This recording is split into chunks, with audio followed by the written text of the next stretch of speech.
નમસ્કાર મિત્રો, સુપ્રભાતમ. અમારી આલેત નેચર ટીવી યુટ્યુબ ચેનલ ઉપર આપનું હાર્દિક સ્વાગત છે. મિત્રો, આજે આપણે વનવગડામાં આવ્યા છીએ અને વનવગડાની અંદર એક કાંટાળી જાત જે છે એનો પરિચય મેળવવાનો છે. આપણને બધાને ખબર છે કે કાંટાળી જાત વિશે જ્યારે નામ પડે ત્યારે આપણે બાવળ સમજીએ. તો તમે સમજ્યા એ બરાબર જ છે કે આજે આપણે બાવળ વિશે પરિચય મેળવવાનો છે. બાવળની ઘણી બધી જાતો છે. આની પહેલાના આપણે અગાઉના વિડીયોમાં ગોરડ વિશે માહિતી મેળવી હતી, એ પણ બાવળની જ જાત છે. પણ આજે આપણે જે બાવળ વિશે માહિતી મેળવવાની છે એ ખાલી બાવળ આપણે જેને કહીએ એ, અને ખાલી બાવળ એટલે દેશી બાવળ. તો એ દેશી બાવળની આજે આપણે માહિતી મેળવશું, એનો પરિચય મેળવશું. અને દેશી બાવળ એટલે ખૂબ જ ઉપયોગી બાવળ. એના વિશે એવું કહેવાય કે બાવળની તો અનેક જાત, એમાં દેશી બાવળ ઉત્તમ ગણાય. બાવળની તો અનેક જાત, એમાં દેશી બાવળ ઉત્તમ ગણાય. દરેક જગ્યાએ જોવા મળે, ઉપયોગ એના ગણ્યા ન ગણાય. હા, તો તમે બરાબર જ સમજ્યા કે જે બાવળ એના એટલા બધા ઉપયોગો છે કે એના આપણો વિડીયો છે એ પણ નાનો પડશે, બરાબર? એના એટલા બધા ઉપયોગો છે. તો આજે આપણે એ દેશી બાવળ વિશે પરિચય મેળવીએ. તો જોઈએ દેશી બાવળ વિશે. આ દેશી બાવળ છે. મોટે ભાગે આપણે તેને બાવળ તરીકે જ ઓળખીએ છીએ. આ ઝાડ આમ તો ખૂબ જ જાણીતું છે, પરંતુ તેમાં કાંટા હોય માટે તેને બાગ બગીચાઓમાં કે ઘર આંગણે વાવવામાં આવતું નથી. આ વૃક્ષ રસ્તાઓની ખુલ્લી જગ્યાઓમાં, ચરિયાણ વીડીઓ કે બીડમાં, નદી કાંઠે, ડુંગરાળ વિસ્તારમાં, જંગલ વિસ્તારમાં, પડતર જમીનમાં અને ક્ષેત્રોના શેઢે વાડ રૂપે ઉગેલા અથવા વાવેલા જોવા મળે છે. દરિયાકાંઠાની ખારાશવાળી જમીનમાં તે વધારે ઊંચા થતા નથી, પણ આપણે ત્યાં આ બાવળ ખૂબ વિશાળ ઝાડ થાય છે. આપણે ત્યાં તેને ઝાચો બાવળ કે કાળો બાવળ કહે છે, તો કોઈ વળી તેને સાચો બાવળ કે મીઠો બાવળ કહે છે, તો કોઈ વડો બાવળ કહે. આમ ગુજરાતીમાં તેને અનેક નામથી ઓળખવામાં આવે છે. તો હિન્દીમાં તેને બબૂલ, બબૂર કે કિંકર કહે છે, જ્યારે સંસ્કૃતમાં તે બબૂલ, બુરબુર કે કિંકીરાત તરીકે ઓળખાય છે. જ્યારે તેનું અંગ્રેજી નામ બબૂલ છે, તો કોઈ ગમ અરેબિક પણ કહે છે, જ્યારે તેનું શાસ્ત્રીય નામ અકેશિયા અરેબિકા છે. તો અત્યારે તે રેચેલિયા નિલોટિકા તરીકે વધારે પ્રસિદ્ધ છે. દેશી બાવળના ઝાડ 25 થી 30 ફૂટ ઊંચા, મૂળ જમીનમાં ઊંડા ઉતરેલા અને આજુબાજુ ફેલાયેલા, તેમાંથી પણ ફાંટાઓ ફૂટેલા હોય છે. તેનું થડ સીધું, જાડું અને અનેક શાખાઓ નીકળી આ વૃક્ષને ઘેરાવદાર બનાવે છે. થડ અને શાખાઓની છાલ કાળી, જાડી અને ખરબચડી તેમજ ખાંચા ખૂંચી એટલે કે આડા, ઊભા, ત્રાંસા, ચીરાવાળી હોય છે. આંતરછાલ સફેદ હોય છે. આ વૃક્ષનું લાકડું વજનદાર અને મજબૂત હોય છે. કોમળ શાખાઓ લીલા રંગની અને તેનો દાંતણ તરીકે ઉપયોગ થાય છે. મુખ્ય દાંડી અને જૂની શાખાઓ સિવાય પ્રતિ શાખાઓ અને કોમળ શાખાઓ પર 1 થી માંડી 3 ઇંચ લાંબા, તીક્ષ્ણ અણીદાર સફેદ રંગના બબ્બે કાંટાઓની એક સૂળ હોય છે. કાંટાઓ છાલ સાથે ચોટડું જોડાયેલા અને કોમળ શાખાઓ પર મોટા કાંટા જોવા મળે છે. બાવળની છાલમાંથી ઘણું કરી શિયાળાના આખરમાં ગુંદર નીકળે છે, તો કોઈ કોઈ જગ્યાએ કાળો રસ ઝરતો જોવા મળે છે. બાવળમાં પાન આંતરે આવેલા, 2 થી 2.5 ઇંચ લાંબા, 1-2 ઇંચ પહોળા અને લીલા રંગના હોય છે. પાનની મુખ્ય સળી 1 ઇંચ લાંબી અને તેના ઉપર 6 થી 12 જોડી પાન આવેલા હોય છે. તેમાં દરેક જોડીમાં 30 થી 40 સૂક્ષ્મ પર્ણ આવેલા હોય છે. પાનને ચોરવાથી લીલો રસ નીકળે છે, જેમાં મહેંદીના પાનને મળતી વાસ આવે છે અને તેનો સ્વાદ ચિકાસ લેતો તુરો અને થોડો કડવો લાગે છે. પુષ્પ ધારણ કરનારી સળી કોમળ શાખાઓના છેડે અને તેમાં પીળા રંગની નાની ફૂલની દળી આવે છે. તેના ફૂલમાં મધુર ગંધ આવે છે અને જ્યારે બાવળ ઉપર આ પીળા ફૂલો આવે છે ત્યારે ખરેખર બાવળનો દેખાવ ખૂબ સુંદર લાગે છે. તેમાં ફળ બંધાય છે. ફળ શીંગ રૂપે આવે છે. આ શીંગ 4 થી 6 ઇંચ લાંબી, સીધી અને જરા અંદરની તરફ વંકાયેલી હોય છે, જેમાં 6 થી 14 બીજ હોય છે.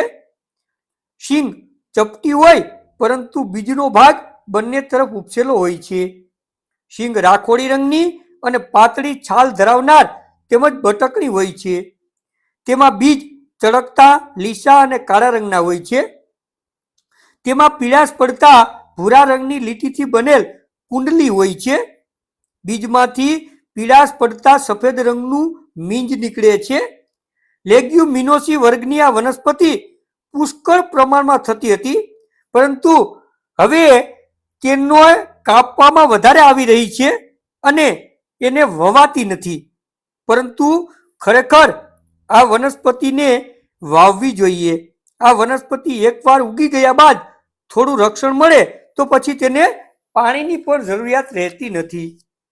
બાવળના ઔષધિ ગુણની જો વાત કરવામાં આવે તો તે સ્વાદે તુરો, કડવો, ગ્રાહક, મધુર, સ્નિગ્ધ, શીતળ છે અને ઉષ્ણ પણ છે.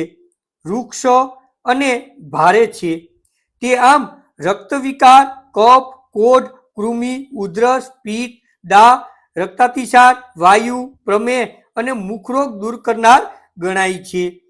તેના પાન ગ્રાહક, રુચિકર, તીખા અને ઉષ્ણ છે. તે ઉધરસ, અર્શ, વાયુ, ચાંદા અને દાંતના દર્દો દૂર કરનાર મનાય છે. જ્યારે તેની છાલ તુરી, બળવર્ધક, કેલ્શિયમથી ભરપૂર અને સંકોચક છે. તેનો ગુંદર ખૂબ જ પૌષ્ટિક માનવામાં આવે છે. બાવળના ઔષધિ ઉપયોગની જો વાત કરવામાં આવે તો તેની છાલ, મૂળ, પાન, ફૂલ અને ફળ તેમજ બીજ એમ સર્વાંગ ઔષધ તરીકે ઉપયોગમાં લેવાય છે. બાવળની કુમળી શાખાઓનું દાંતણ કરવાથી મુખના ચાંદા અને દાંતના તમામ રોગો મટે છે.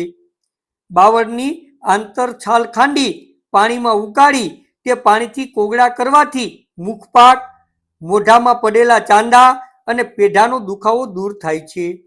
બાવળના બીજનું ચૂર્ણ મધ સાથે 1 અઠવાડિયું જો લેવામાં આવે તો અસ્થિભંગ એટલે કે ભાંગેલા હાડકાં જોડાય છે. આ ચૂર્ણ કેલ્શિયમનું ઘર હોય, હાડકાં મજબૂત કરનાર છે. બાવળના પાનનો 1 ચમચી રસ દહીં અથવા જીરુના ચૂર્ણ સાથે લેવાથી ઝાડા મટે છે. બાવળની ડૂંખો વાટી દહીં સાથે આપવાથી પીચોટી ખસી હોય તો ખૂબ જ ફાયદો કરનાર છે. બાવળની આંતરછાલનો રસ દહીં સાથે આપવાથી પેટનો દુખાવો અને અતિસાર મટે છે. બાવળના ગુંદરને સહેજ ગરમ પાણી સાથે ઓગાળી પીવાથી કેરોસીન, પેટ્રોલ, ડીઝલ વગેરે જો પેટમાં ગયા હોય તો ત્યાં ચાંદા પડતા નથી અને જ્યારે તમે આ ગુંદરવાળું પાણી પી લ્યો ત્યારબાદ તરત જ દૂધ પણ પી લેવું. બાવળના કુમળા અંકુર સવાર સાંજ સાકર સાથે લેવાથી પ્રદર રોગ મટે છે. ઘઉંના લોટ સાથે બાવળનો ગુંદર શેકી પાક બનાવી ખાવાથી ધાતુ પુષ્ટિ થાય છે. નપુંસકતા દૂર થાય છે. બાવળની આંતરછાલ રાત્રે માટીના વાસણમાં પલાળી સવારે સાકર સાથે પીવાથી પરમો અને પેશાબની ગરમી દૂર થાય છે. પેશાબમાં થતી બળતરા મટે છે. બાવળના ગુંદરની ગોળી કરી મોઢામાં રાખવાથી દમ અને ઉધરસમાં રાહત થાય છે.